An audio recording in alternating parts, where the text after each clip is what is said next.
নমস্কার, সবাইকে স্বাগত আমার স্বপ্নাখোঁজ এডুকেশন চ্যানেলে।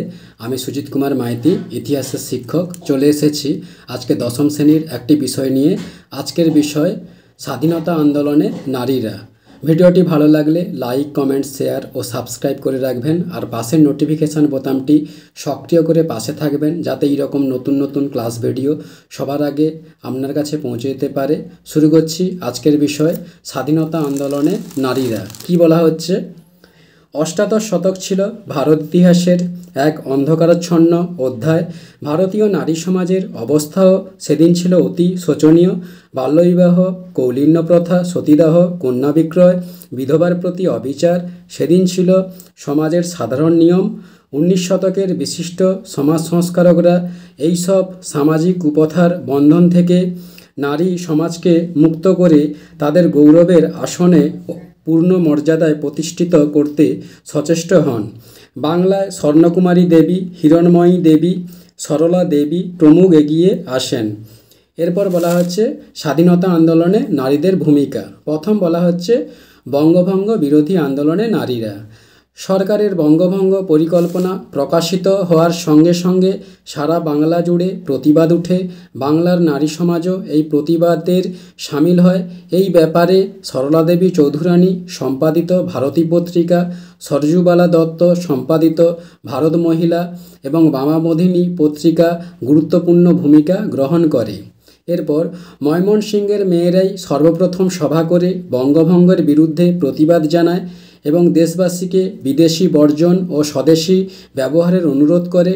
কলকাতায় মেয়েদের প্রথম বড় সভা হয় 1312 বঙ্গাব্দে 5ই আশ্বিন। এরপর 1905 সালে 16ই অক্টোবর সরকারি আইন বলে বাংলাদেশ দুটুকরো হয়ে যায়। সেদিন রামেন্দ্র সুন্দর ত্রিবেদীর প্রস্তাবক্রমে সারা দেশ জুড়ে পালিত হয় অরন্ধন দিবস। কোথাও উনুন জ্বলে না।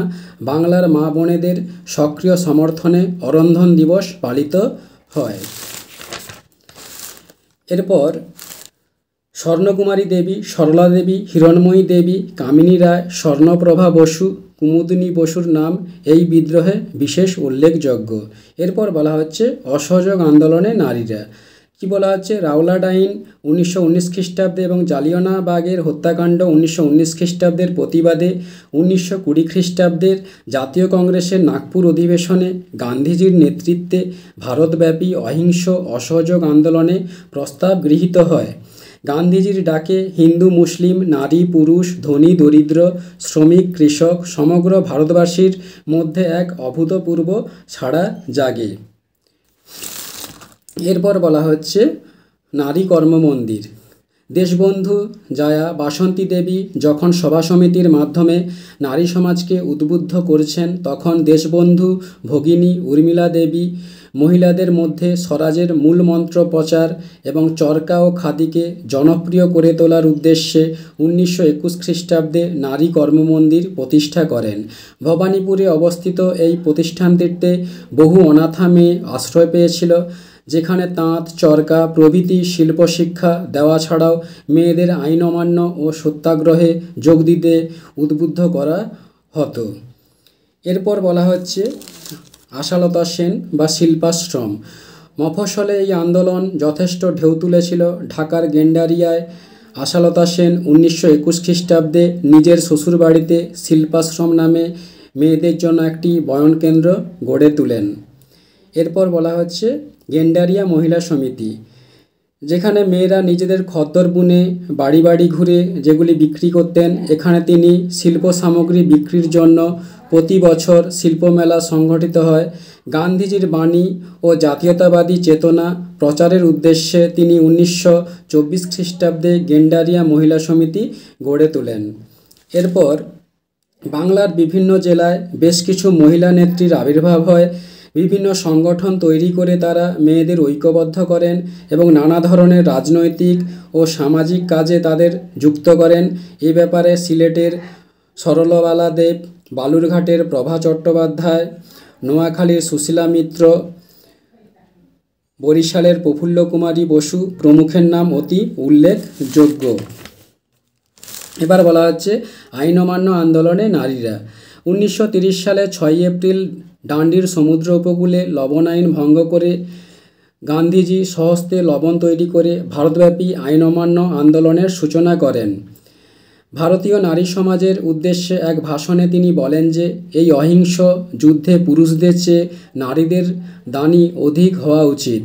এরপর নারী সমাজ গান্ধীজির আবেদনে স্বতঃস্ফূর্তভাবে সাড়া দিয়েছিল এবং তাদের ব্যাপক অংশগ্রহণ এই আন্দোলনের অন্যতম গুরুত্বপূর্ণ অধ্যায়। দিল্লি, বোম্বাই, কলকাতা ও গ্রামাঞ্চলে পর্দানশীল নারী সমাজ আন্দোলনে যোগ দিয়ে আবাগারি দোকান ও বিদেশি পণ্যাগারের সামনে পিকেটিং শুরু করে। গান্ধী পত্নী কস্তুরবা, কমলা নেহেরু, সর্বর্ণা নেহেরু, সরোজিনী নাইডু, বাসন্তী দেবী, সরলাবালা দেবী, লীলা নাগ প্রমুখ মহিলা এই নেতৃত্বে এই প্রতিষ্ঠিত ছিলেন বা এই আন্দোলনে এগিয়ে আসেন। এরপর বলা হচ্ছে মহাত্মা গান্ধীর ডান্ডি যাত্রার পরের দিনই 13ই মার্চ 1930 কলকাতায় প্রতিষ্ঠিত হয় নারী সত্যাগ্রহ সমিতি। এই আন্দোলনে ঢাকায় আশালতা সেন, শ্রীহট্টে সরলা দেবী প্রমুখ নারীরা এই আন্দোলনে অংশগ্রহণ করেন। এরপর বলা হচ্ছে ভারত ছাড়ো আন্দোলন নারীরা। ভারতের স্বাধীনতার প্রশ্নে 1942 খ্রিস্টাব্দের 8ই আগস্ট নিখিল ভারত কংগ্রেস কমিটি ভারত ছাড়ো আন্দোলনের প্রস্তাব গ্রহণ করে। গান্ধীজির নেতৃত্বে ঢাকায় আশালতা সেন, শ্রীহট্টে সরলাবালা দেবী, তমলুকে গড়ে ওঠে ভগিনী সেনা, এছাড়া বীণা দাস, কমলা দাশগুপ্ত, বনলতা সেন প্রমুখ অসংখ্য বীরাঙ্গনা নারীর কথা বলা যায়, যারা ব্রিটিশ পুলিশের গুলিতে নিহত হয়েছিলেন কিন্তু দেশের পতাকাকে হস্তচ্যুত হতে দেয়নি। তারা হলেন তমলুকের বৃদ্ধা মাতঙ্গিনী হাজরা, মেদিনীপুরের সদরের শশীবালা দাসী, আসামের 14 বছরের বালিকা কনকলতা বড়ুয়া এবং পাঞ্জাবের গৃহবধূ ভোগেশ্বরী ফুকননী। এবার বলা হচ্ছে স্বাধীনতা আন্দোলনে নারীদের মূল্যায়ন। কি বলা হচ্ছে 20 শতকের ভারতে স্বাধীনতা আন্দোলনে নারীদের ভূমিকা ছিল খুবই উল্লেখযোগ্য। তাদের অবদান ভুলবার নয়। স্বাধীনতা আন্দোলনে তাদের আত্মবলিদান ভারতের ইতিহাসে চিরস্মরণীয় হয়ে থাকবে। বন্ধুরা, এখানে ক্লাস ভিডিওটি শেষ হলো। পরবর্তীকালে আবার একটি নতুন ক্লাস ভিডিও নিয়ে উপস্থিত হব। ধন্যবাদ, সবাই ভালো থাকবেন।